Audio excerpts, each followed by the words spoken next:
lanjutkan ya. Hari ini saya akan menerangkan tentang ayat berikutnya dari surat Al-Fatihah ya. Berarti iyyaka na'budu wa iyyaka nasta'in ya. Sampean menulis sendiri ya di situ ya. Nulis sendiri. Bisa kan? Hafal iyyaka ya. Iyyaka artinya piye? Coba siapa yang mau mengartikan? Yo. Aku kesini ya, tak coba ya Jal. Iyyaka artinya kepriwe yo. Aja madhep ngisor aja tok kathah yo. Iyyaka ayo meni.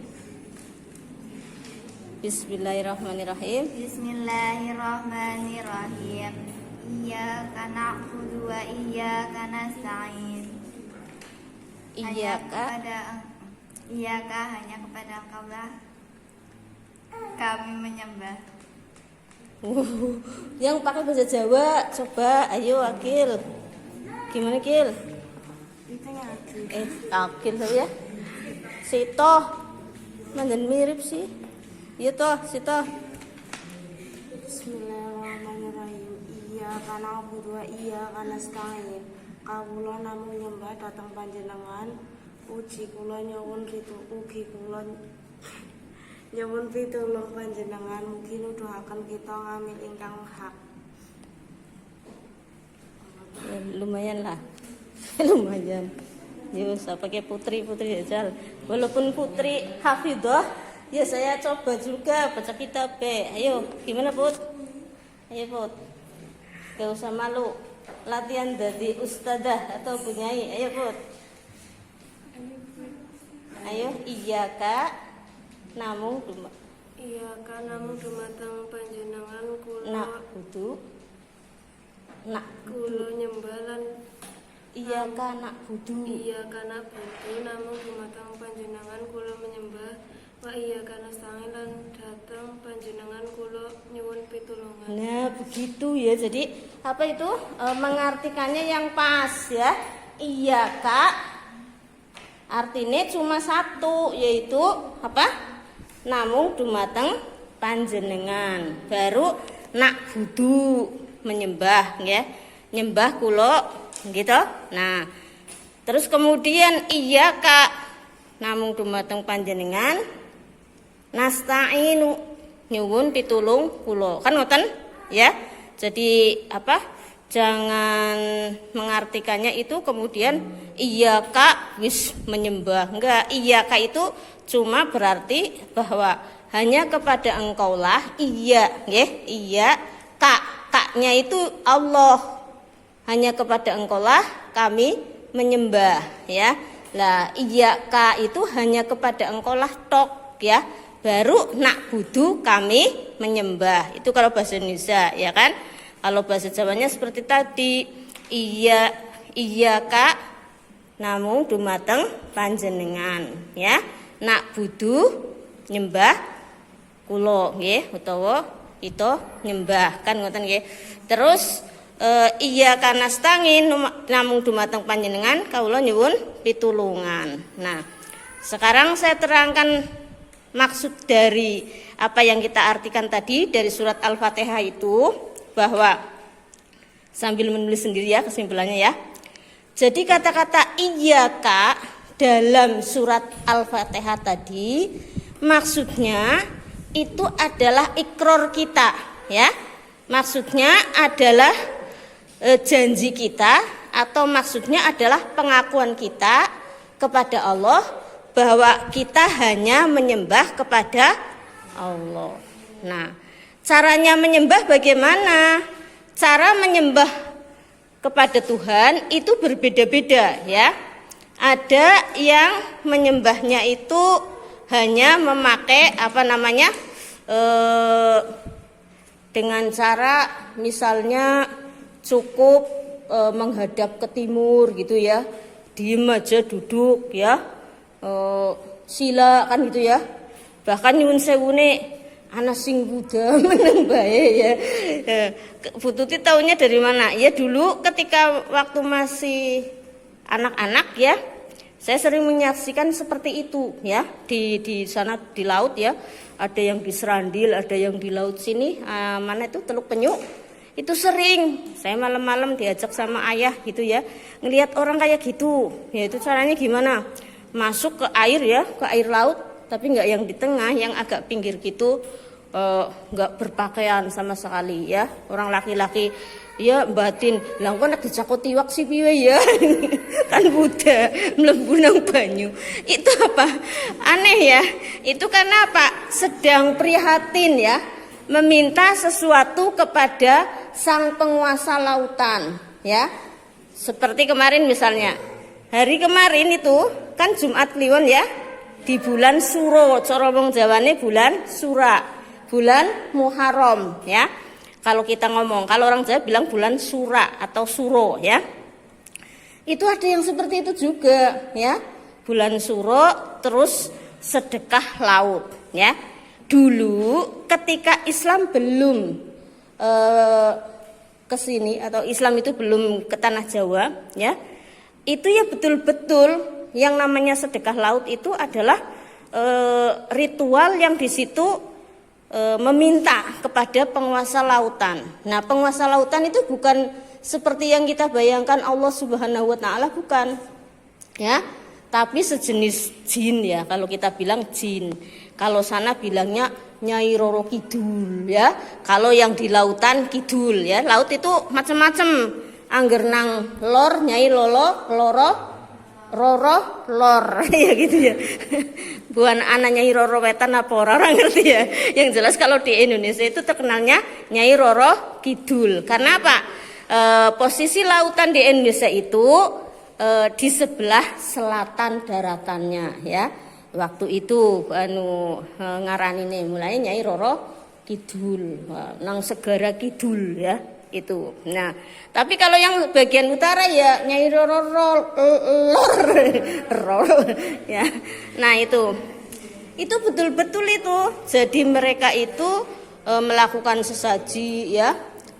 Kalau zaman dulu ya, jauh sebelum Islam masuk ke Indonesia. Itu yang dikorbankan bukan kepala sapi, bukan kepala kambing ya. Tapi manusia ya. Dicari perempuan yang paling cantik di desanya ya. Terus apa?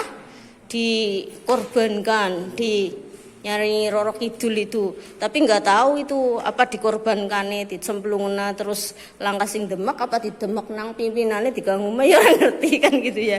Tapi ya jelas ada kisah-kisah semacam itu ya. Nah, tapi kemudian ketika Islam sudah masuk ke Indonesia ya, terutama tanah Jawa, kemudian menjadi namanya transbudaya ya, atau pertukaran budaya atau peralihan budaya. Dari budaya yang semacam itu kemudian diwarnai oleh ulama ya, terutama adalah para wali yang terkenal dengan Wali Songo, yang tadinya ritualnya untuk memberikan pengorbanan kepada Nyai Roro Kidul, yang di situ bentuknya nggak tahu penguasanya seperti apa. Kalau gambarannya orang Jawa, orang Indonesia itu katanya sih perempuan cantik banget berbaju hijau ya. Nah, yang kemudian diyakini itu penguasa laut di Jawa ya, atau di Indonesia. Nah itu. Tapi ketika Islam datang, kemudian hal itu dialihkan, yaitu yang tadinya manusia yang dikorbankan, kemudian mengorbankannya menjadi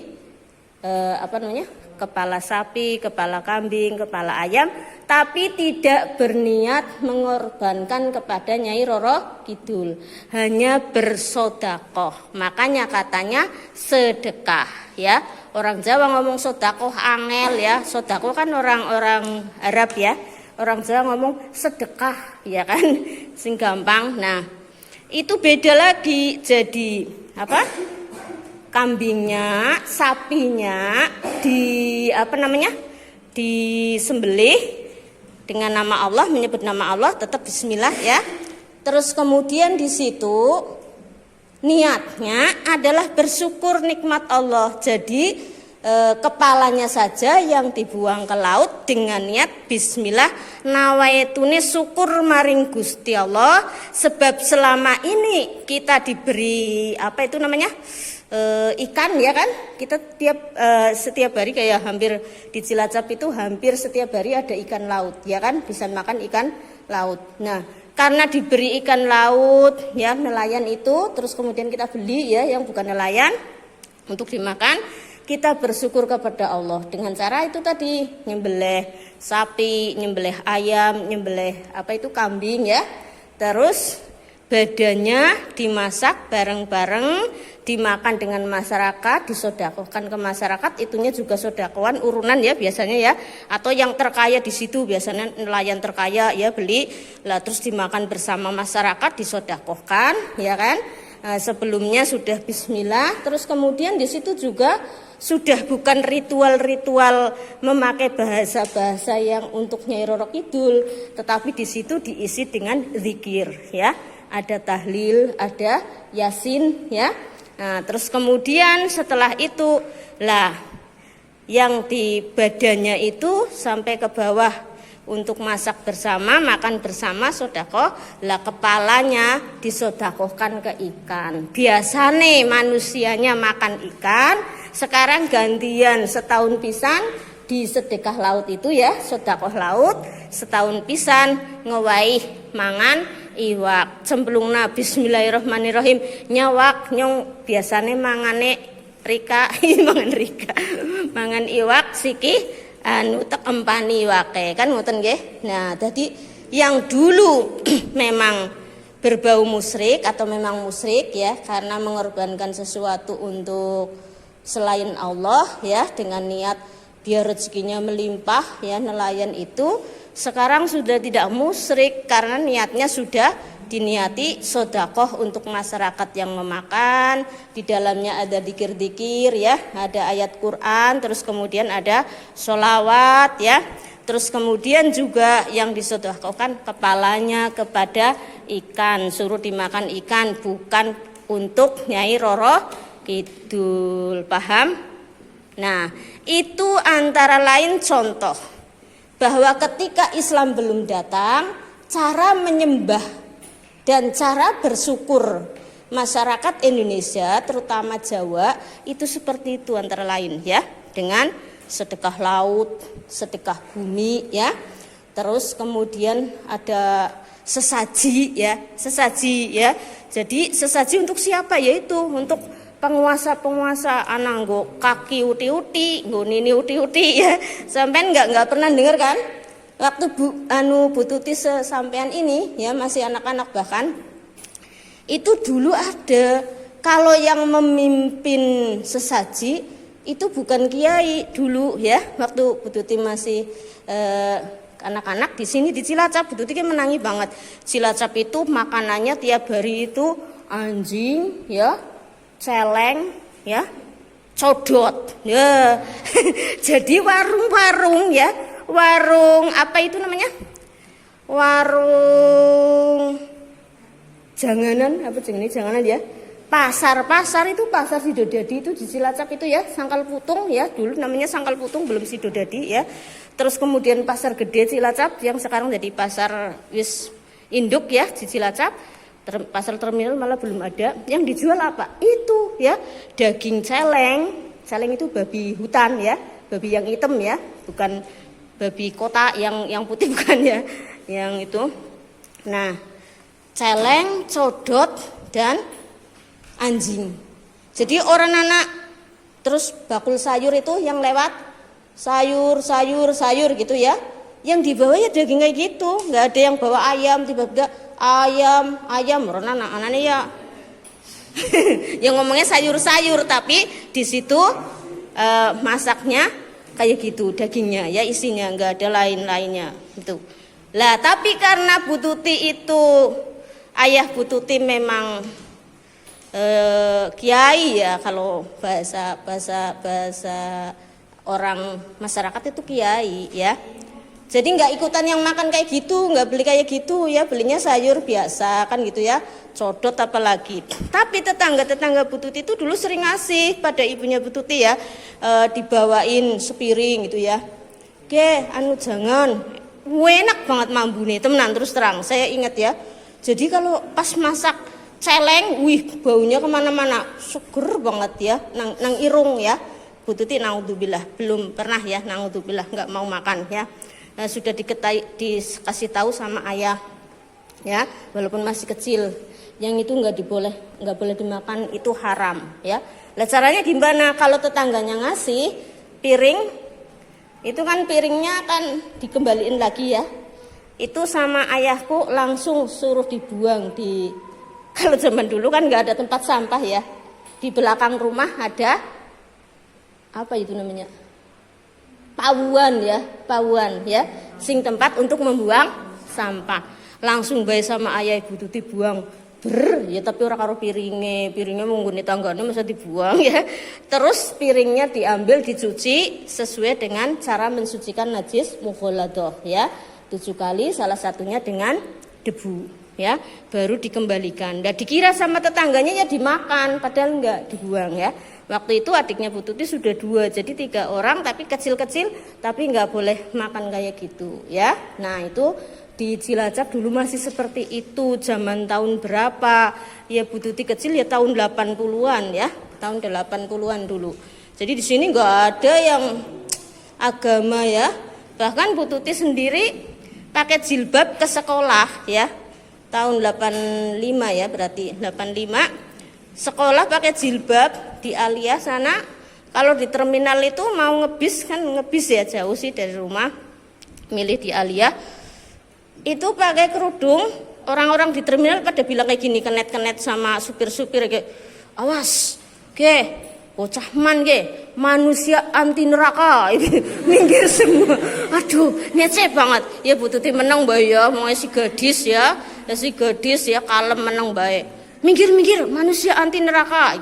Terus aku batin, amin. Anti neraka berarti kan orang mlebu neraka ya. Jadi semua kata-kata itu di doa yang bagus amini bae kan gitu ya. Terus lagi sing lebih nyengiti ya, anu kenet sing nyengiti orang ngomong manusia anti neraka tapi kayak minggir mbak garap kayak apa harap ngarah tahun ya mbok entuk gitu. Kenapa orang berjilbab kayak gitu kan kerudung, zaman biyen diarani kudung ya, kudung kayak kue garap ngarah tawon ya mbok dientuk. Ngicip banget kerubungan sih, tapi Bu Tuti ya cuek aja. Lainnya Masya Allah ya, pada wong ibu-ibu be nyun sewune mohon maaf. Yang laki-laki ini jangan membayangkan yang enggak abaikan saja, dengarkan itunya aja ya. Nyun sewu. Pas Bu Tuti masak anak-anak kayak gitu tuh di Cilacap enggak ada yang menutup aurat dengan benar ya, perempuan. Jangankan kudungan.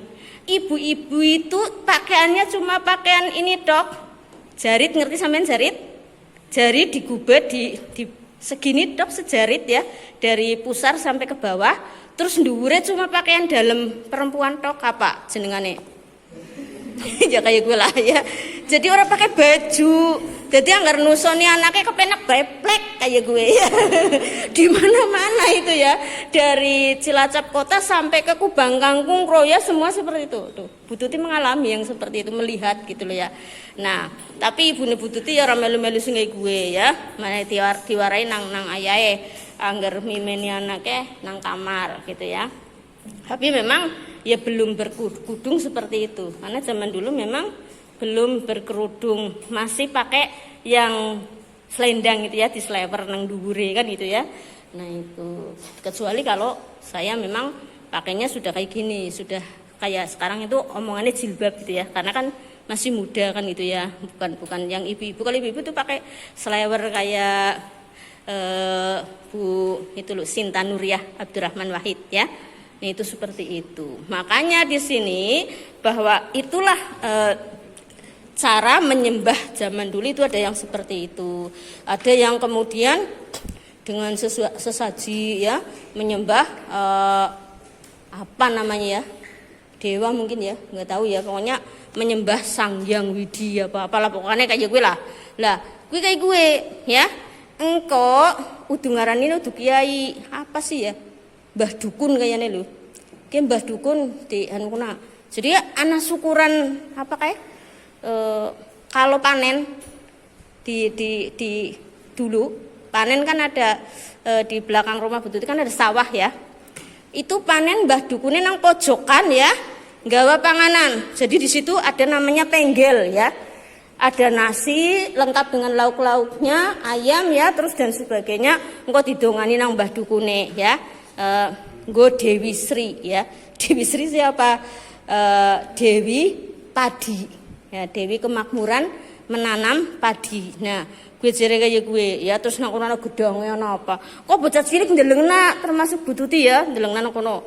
Engko anggar wis didongani lunga rebutan jukuti panganane. Ana ndokasin ana apa dan sebagainya. Tapi Bu Tuti termasuk orang sing melu rebutan ya. Karena apa? Dari kecil memang saya pemalu ya. Batire rebutan ya nyong rebutan ya. Batire lenje ya nyong lenje kan gitu ya. Nah, itu. Jadi saya memang berbeda dari kecil ya, enggak suka yang seperti itu gitu ya. Alhamdulillah minallah ya, dari Allah. Udah ya.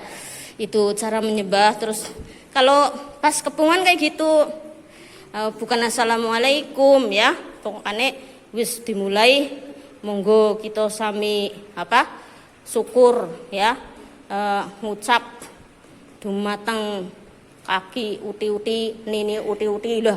Nyong bocah cilik zaman semeno kan anak uti-uti ya, uti-uti sampean ngerti?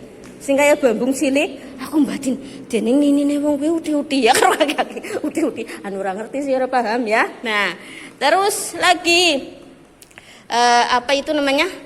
Kalau kendurin itu ngomongnya kayak gini.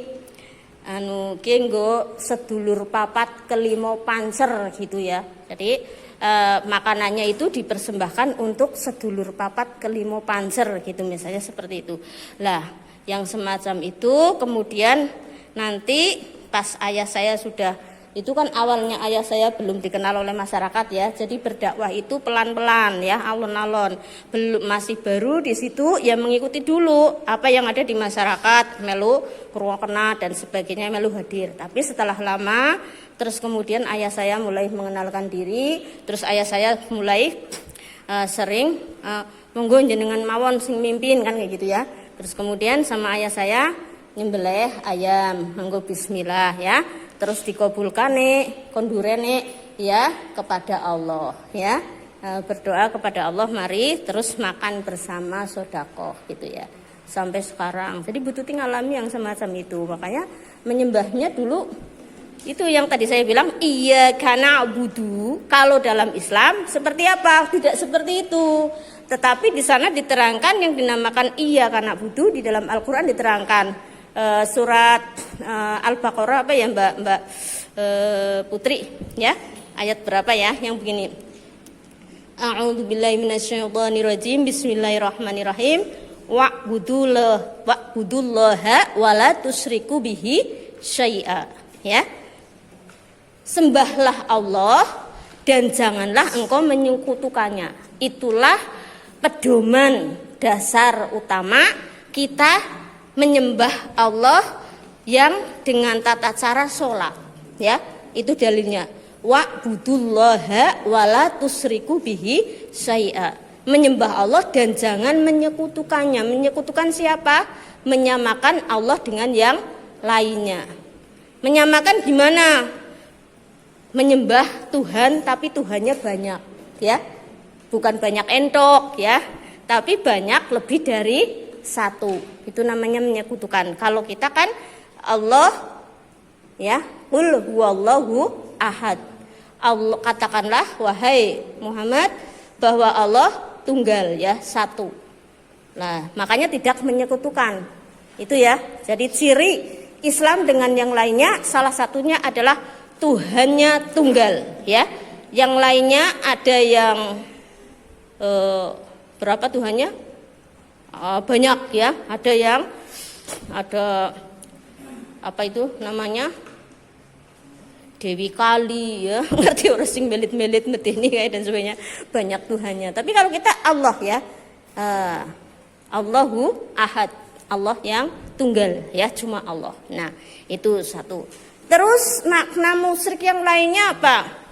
Misalnya kita sholat hanya kepada Allah, menyembah hanya kepada Allah, tetapi kita mengakui ada kekuatan selain Allah. Misalnya begini, gara-gara ya disantet nangkae gewong mati kenang santet, itu termasuk musyrik, menyekutukan Allah.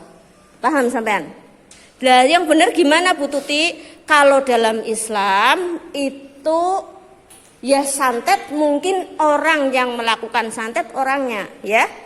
Tetapi pada hakikatnya tetap yang membikin santet itu berjalan, yang membikin santet itu masah atau tidak tetap Allah Subhanahu wa ta'ala. Jadi harus yakin bahwa memang kehendak Allah lah meninggal dunia seperti itu ya.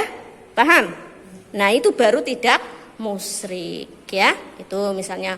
Terus sampean ya misalnya dia pinter dia karena aku sinau terus ya. Ngawan bengi ora manduk sinau terus. Itu juga ada sedikit menyekutukan Allah dalam arti orang anak wong karena sinau jadi pinter. Paham sampean? Saya contohkan. Ketika malaikat itu protes kepada Allah, ya Allah kenapa Nabi Adam yang mau dijadikan khalifah? Padahal Nabi Adam itu kan manusia yang suka menumpahkan darah, kan itu ya di dalam Al-Quran ada ya. Gimana ayatnya? Yang ada wayasfiku dima gitulah. Pas anggere gitu omongna mesti ora lengkap ya kelingane. Lah itu bahwa Adam itu dan keturunannya atau manusia itu suka menumpahkan darah ya, dan juga suka berbuat kerusakan. Kenapa dijadikan khalifah? Tidak aku saja ya Allah, malaikat yang di situ kerjanya cuma gimana? Mbak Putri apal? Coba yang ayat itu. Ya, sing seru ulangi. Aku kalau lagi diterangin terus malah lupa. Gimana Mbak Putri? Wa'id qala Wa idza qala rabbuka lil malaikati inni ja'ilun fil ardi khalifah. Qalu ataj'alu fiha man yufsidu fiha wa yusfiku ad-dima. Nah, itu sudah sampai situ aja ya. Iya, terusin satu ayat lagi yang malaikat. Nah, itu adalah alasan malaikat ya. Alasannya gimana? Walah Adam mau dijadikan khalifah ya. Sedangkan Adam itu kerjanya suka menumpahkan darah. Itu ayatnya ya. Makanya Mbak Putri hafal Al-Qur'an itu sambil baca artinya ya, lebih baik lagi malah ya. Tafsirnya ngaji ya kan. Nah, terus kemudian juga mengatakan mana yang ayat terakhir tadi wanahnu ya nusabbihu bihamdika wa nuqaddisulak, dan kami malaikat itu kerjanya memujimu ya dan mensucikanmu. Nah kan malaikat itu loh, kenapa Allah memilih Adam menjadi khalifah dan keturunannya di bumi, padahal manusia, Adam kan manusia ya, perwakilan dari manusia, artinya sebagai contoh manusia gitu ya, atau bahkan bapaknya semua manusia. Itu kerjanya cuma perang ya, menumpahkan darah ya kan, pada hasud-hasudan, pada gelut-gelutan perang dan merusak apa? Hutan bagus-bagus ditebangi ya kan, laut bagus-bagus dicemari kan, itu cara malaikat. Padahal kami malaikat ya Allah kerjanya memuji engkau dan mensucikan engkau, bertasbih terus ya kan, bertahmid terus itu. Kok dadi kena apa? Khalifah. Tapi terus Allah menjawab gimana tadi? Ya qala inni a'lamu ma la ta'lamun. Allah menjawab bahwa saya lebih tahu darimu wahai malaikat ya. Allah tuh lebih tahu kalau Adam itu yang pas untuk menjadi khalifah di bumi. Seperti kalau Bu Tuti mikir-mikir kayak gini, ya juga ya, Al-Qur'an itu benar ya. Coba bayangkan kalau malaikat yang jadi khalifah, sekarang kan musim corona ya. Oh Masya Allah, naudzubillah ya. Yang sakit banyak sekali ya, tiba-tiba wabahnya masalah banyak sekali gara-gara corona. Iya Mbak, sampai ekonomi macet dan sebagainya. Coba bayangkan kalau malaikat yang jadi khalifah bingung tok, maring Gusti Allah lapor tok, ya kan? Malaikat apa? ya Allah, niki keprimpun enten corona, niki masyarakatnya kurang kencoten ya, orang pada kerja ya, banyak yang bercerai kan gitu, bingung tok, ya kan.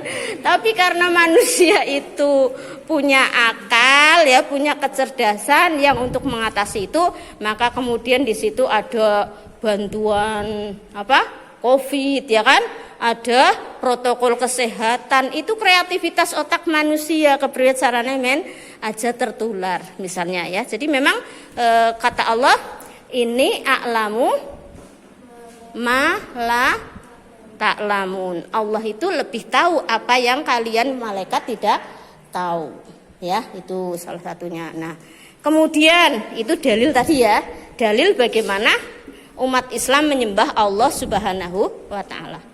Loh itu kan tidak menerangkan sholat Bu Tuti, ya kan? Cuma wa'budullaha, sembahlah Allah. Wala tusriku bihi syai'a, dan janganlah engkau menyekutukan Allah dengan segala sesuatu atau dengan sesuatu pun ya. Enggak boleh menyamakan, meskipun itu orang hebat sekali ya, orang pintar sekali, tetap tidak sama dengan Allah ya. Makanya kalau kita itu sudah tahu sampai gitu, kalau orang yang hati-hati ya selalu dikembalikan kepada Allah. Misalnya kayak Wis mari ya, nggih alhamdulillah mantun berkah wingi berobat. Jadi pertama kali yang disebut Allah, alhamdulillah mantun, berarti sing marekna Gusti Allah, berkah berobat karena dengan usaha berobat. Tapi ya hakikatnya yang menyembuhkan Allah Subhanahu wa ta'ala. Paham ya? Jadi makna wala tusriku bihi syai'a dalam kehidupan juga harus segala sesuatu dikembalikan kepada Allah. Seperti yang sudah saya terangkan makna alhamdulillah kemarin ya, ada segala puji bagi Allah ya. Terus kemudian sholatnya itu yang seperti apa? Nah, sholatnya itu yang di hadisnya, hafal enggak? Sallu kama ra'aitumuni usolli. Itu adalah hadis bagaimana tata cara kita menyembah Allah, yaitu hadis Rasulullah yang mengatakan sholatlah kalian semua sebagaimana engkau atau kalian melihat aku sholat. Nah, jadi cara menyembah Allah Subhanahu wa ta'ala yang maknanya iyyaka na'budu, hanya kepada engkaulah kami menyembah, itu dengan cara sholat seperti yang dicontohkan oleh Rasulullah. Sholat yang dicontohkan oleh Rasulullah seperti apa Bu Tuti? Ya seperti yang kita lakukan sehari-hari. Paham sampean? Sholatnya ya diniat dibarengkan dengan takbiratul ihram ya kan, menghadap kiblat ya kan, Allahu Akbar. Terus seterusnya ada Al-Fatihah, ada segala doa macam di situ di dalamnya. Langsung Assalamualaikum warahmatullahi wabarakatuh. Subuh 2 rakaat dan seterusnya. Itulah yang diajarkan oleh Rasulullah